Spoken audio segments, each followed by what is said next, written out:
Bazooka എന്ന ചിത്രം എന്തുകൊണ്ടാണ് ഇതുവരെ OTT-യിലേക്ക് വരാത്തത്? മമ്മൂട്ടിയുടേതായി ഏറ്റവും ഒടുവിൽ തിയേറ്ററിൽ എത്തിയത് ബസൂക്ക എന്ന ചിത്രമാണ്. നവാഗതനായ ഡീനോ ഡെന്നിസ്, നമ്മുടെ കല്ലൂർ ഡെന്നിസിൻ്റെ മകൻ, അദ്ദേഹം സംവിധാനം ചെയ്ത ചിത്രമായിരുന്നു ആ ചിത്രം പ്രേക്ഷകരിൽ നിന്ന് ഒരു ആവറേജ് എന്ന അഭിപ്രായമാണ് നേടിയത്. ബോക്സ് ഓഫീസിലാവട്ടെ ബസൂക്ക ഒരു സാമ്പത്തിക പരാജയമായി തീരുകയും ചെയ്തു.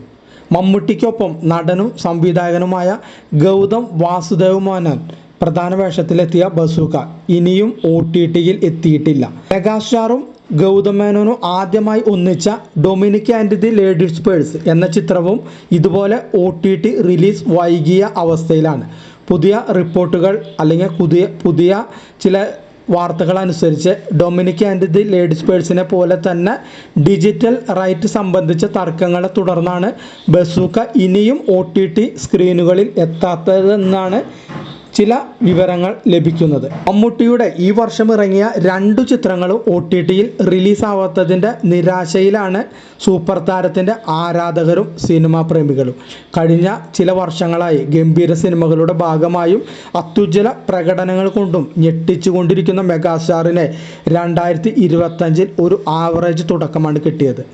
അദ്ദേഹത്തിൻ്റെ ഈ വർഷം പുറത്തിറങ്ങിയ ചിത്രങ്ങളായ ഡൊമിനിക് ആൻഡ് ദി ലേഡീസ് പേഴ്സും ബസൂക്കയും എല്ലാ പ്രേക്ഷകരെയും തൃപ്തിപ്പെടുത്തുന്നതിൽ പൂർണ്ണമായി വിജയിച്ചിട്ടില്ല.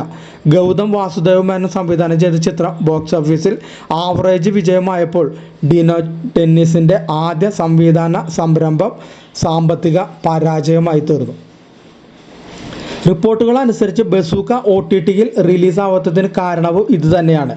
അതായത് മമ്മൂട്ടി നായകനായ ഗെയിം ത്രില്ലറിൻ്റെ OTT സ്ട്രീമിംഗ് അവകാശം സ്വന്തമാക്കിയിരിക്കുന്നത് C5 എന്ന പ്രമുഖ പ്ലാറ്റ്ഫോമാണെന്നാണ് അറിയാൻ കഴിയുന്നത്. എന്നാൽ ചിത്രത്തിൻ്റെ നിർമ്മാതാക്കളും C5 ടീമും തമ്മിൽ ഇതുവരെ OTT സ്ട്രീമിംഗ് തുകയുടെ കാര്യത്തിൽ ഒരു തീരുമാനത്തിൽ എത്തിയിട്ടില്ല. ഈ തർക്കം പരിഹരിക്കാതെ ബസൂക്ക OTT സ്ക്രീനുകളിൽ എത്തില്ല എന്നാണ് അറിയാനായിട്ട് കഴിയുന്നത്. എന്നാൽ മറ്റൊരു കാര്യമുണ്ട്, മലയാള സിനിമയ്ക്ക് ഒരു അവഗണനയാണ് ചില OTT-കാർ നൽകുന്നത്.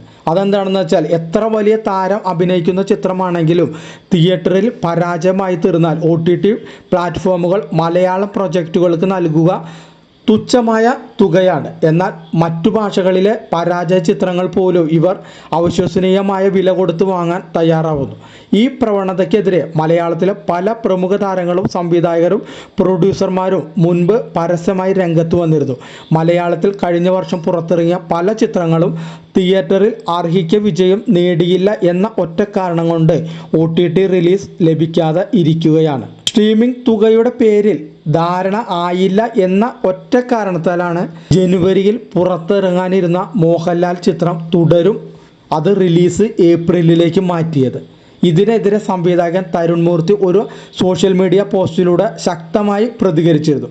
എന്നാൽ തുടരും എന്ന സിനിമ വലിയ ബോക്സ് ഓഫീസ് വിജയമായി തീർന്നതോടെ കഥ മാറി. പിന്നീട് റെക്കോർഡ് തുകയ്ക്ക് ചിത്രത്തിൻ്റെ OTT റൈറ്റ്സ് വാങ്ങാൻ പ്രമുഖ സ്ട്രീമിംഗ് പ്ലാറ്റ്ഫോമായ ജിയോ ഹോട്ട്സ്റ്റാർ തയ്യാറാവുകയായിരുന്നു. വൈകിയെങ്കിലും മമ്മൂട്ടി ചിത്രങ്ങളായ ഡൊമിനിക് ആൻഡ് ദി ലേഡീസ് പേഴ്സും ബസൂക്കയും അധികം വൈകാതെ OTT-യിൽ എത്തിക്കാനുള്ള ശ്രമത്തിലാണ് നിർമ്മാതാക്കൾ. നമുക്ക് പ്രതീക്ഷയോടെ കാത്തിരിക്കാം.